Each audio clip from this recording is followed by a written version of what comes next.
Hi everyone, welcome to episode 4 of my multi-video series on building a custom home.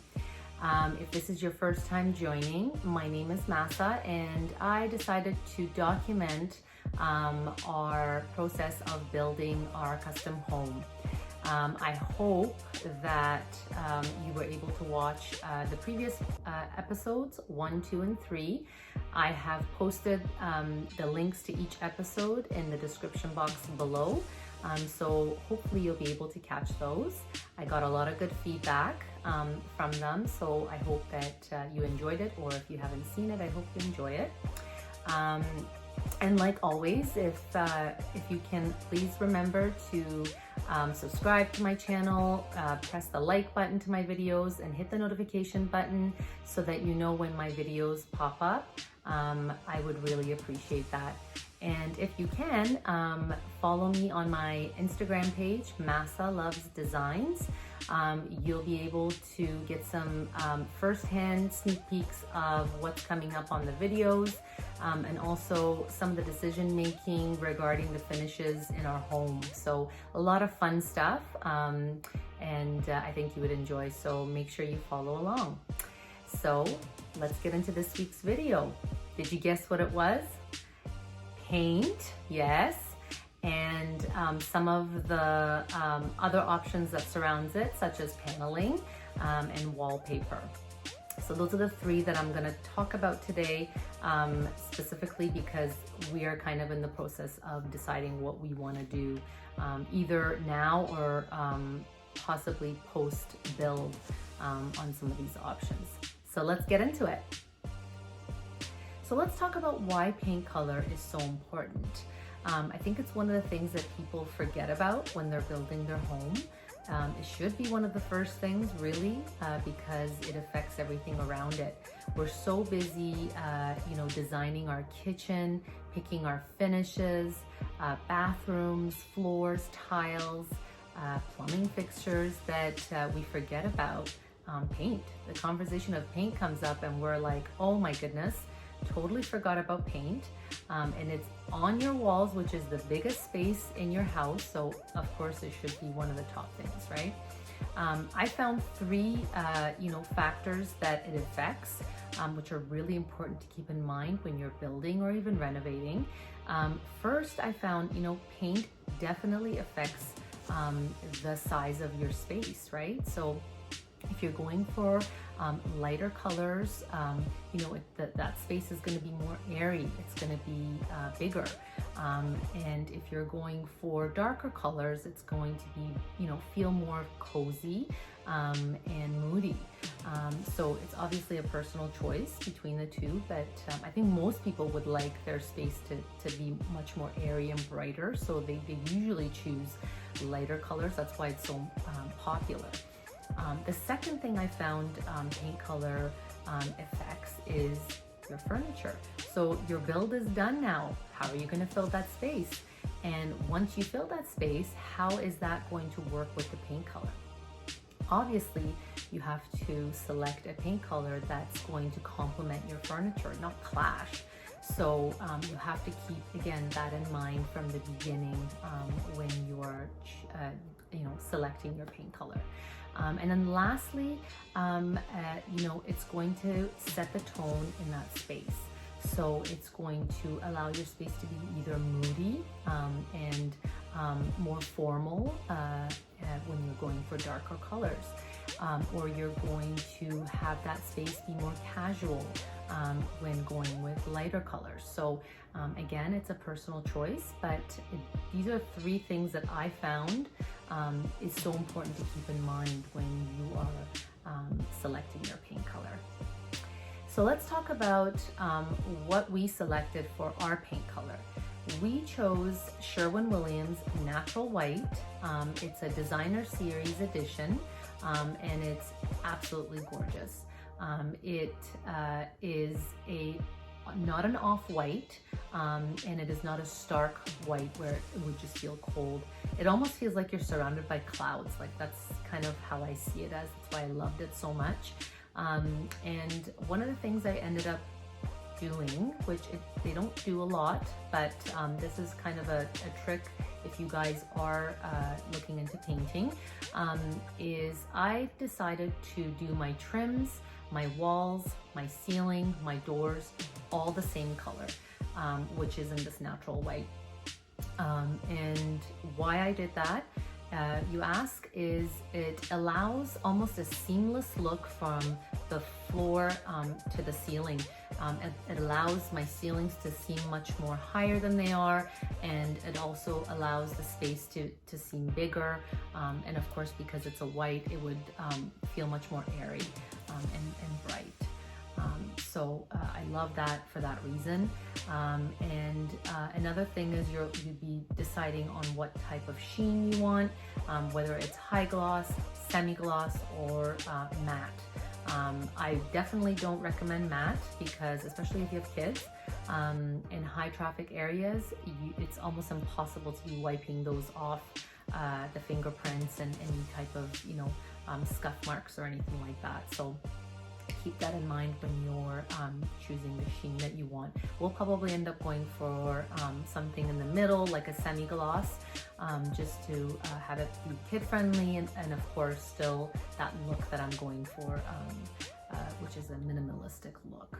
So, and once you find out about my other finishes, like my kitchen, you'll know why I did this. So stick around until, for the videos, upcoming videos, that you'll see what my kitchen's all about. And then it'll just all come together. So let's get into wallpaper and paneling. Great options to keep in mind if you want to do something different other than just painting a wall. And a lot of times it's a good option if you don't want to do any type of stone or tiling in a space.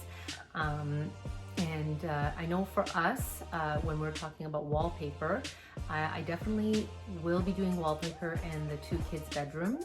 I think it's a great option to let them, I'm going to let them select what they want or what they like. And it'll really spruce up their space, I think. And the other space I was thinking for wallpaper was the wet bar in the basement. I was thinking almost like a geometric shape wallpaper for the backsplash of that wet bar. I think that will make it look really cool, and it would make the space, that little area, really pop. So that's kind of wallpaper. And then with paneling is a great option to give it that modern flair. And of course you can do any type of shapes and geometric look that you want with paneling. The one, or actually 2 areas that I'm thinking for paneling are, one is that large wall we have where the stairs are going up to the 2nd floor. I am really considering doing paneling there. I was thinking possibly maybe an art piece, but it's just such a big wall. I don't know if anything would be, I don't know if anything would be enough for that space. So I think paneling is a great option there. And then the other spot I was thinking was behind our bed in the primary bedroom. I've seen some fluted paneling, which I think are so nice and would definitely go with the look I'm going for the house. So that's a possibility. And like I said, these are things that will more than likely be doing after the build is complete, just so that we are kind of sure of what we want and we've lived in it a bit. And I'll definitely document those for you too, so you kind of see what and how things have turned out. That's, yeah, so wallpaper and paneling is great options to keep in mind. I thought since we're talking about paint colors and selections, we talk about our exterior colors. So we have a fully brick home with a stone skirt around. The brick portion of the house is a light gray. And the stone skirt around the home is a matte black and black mortar as well. If it was up to me, I would have had a fully top to bottom black house, but we couldn't get it past the committee, and so we went with the next best thing. And also our roof is black, our windows are black, all the doors, garage, any type of exterior doors, front doors, and then of course, you know, the sliders are all black. And our driveway is a gray with a black border. So as you can see, it's a theme, very monochromatic, simple look. I think it will look amazing. I would have probably not gone with the stone skirt, but my husband loved the idea, so we went with it, but I think it's gonna look amazing. So I thought I would end this week's video with some paint tips, definitely using some of these in our build, and hopefully you find them useful as well. So my first tip would be to use an 1.5 to 2 inch border on your ceiling with it being the same color as the wall. It gives that the illusion that the ceiling is higher than it really is. So it's a great way to do that. My second tip is to use a dark accent wall surrounded by lighter color wall, and definitely useful for a more narrow room. It tricks the eye to think the room is wider. My third tip is to use lighter colored walls with decorative pieces and furniture pieces, and even like the interior part of your window to be dark. So light colored walls with darker pieces, it just gives it that contrast, very modern look, very crisp, if that's which kind of what you're looking for. And then my last tip, which I think I mentioned earlier in my video, was to use the same paint color on your trim, on the walls, on the ceiling and doors, and then the same sheen as well. And that will allow your space to seem larger, your ceilings to be taller, and much brighter than it would be. So I hope those tips you know, are useful, and that you're able to apply them if you are building as well. Thanks for watching this week's video, guys. I hope you enjoyed it and found it informative. I can't wait for you guys to see how I apply some of those tips that I mentioned in this video to our build, and see it all come together. And like always, don't forget to subscribe to my channel, and hit the like button and push the notification button. And if there is anybody you know that is building or will be building or interested in the topic, please share my channel with them so that they can stay in the loop of the process of builds. And you can also follow me on my Instagram page, Massa Loves Designs.